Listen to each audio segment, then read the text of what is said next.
आज मंगळवार आहे, त्यात अंगारकी संकट चतुर्थी आहे. आज कस्टमर कमी जास्त असू शकतं. मार्केट आज खूपच शांत आहे, गर्दी दिसतच नाही. आज चिलपे, कान, शिंगटे, कतला, पोपट हा माल आपण घेतलेला आहे. मार्केटमधून आपण थोडाच माल घेतलेला आहे. माल घेऊन आता आपण दुकानाकडे निघू. आता दुकानावर आलेलो आहे, आता बाकीचे काम करायला सुरुवात करतो.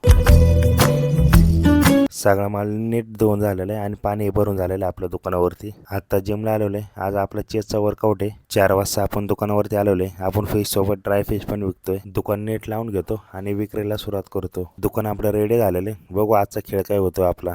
पहिला कस्टमर आलेला आहे आणि त्यांनी हलवा घेतलेला आहे. कटिंग केला, देऊन टाकला. हा भाऊ खूप वेळ माल बघत होता, शेवटी घेतला कतला. दुसऱ्या दुकानावरचा मेसवाला भाई आज आपल्या दुकानावर आलेला आहे. आज कस्टमर एकदम नाही, पण थोडे थोडे येत होते. रात्रीच्या 9 वाजले ते आणि आपला माल थोडा शिल्लक आहे. आता दुकानाची साफसफाई करतो. आजचा दिवस इथंच संपतो. व्हिडिओ आवडल्यास लाईक करा, शेअर करा, सबस्क्राईबर करा आणि बेल आयकॉन दाबा. भेटू पुढच्या ब्लॉगमध्ये.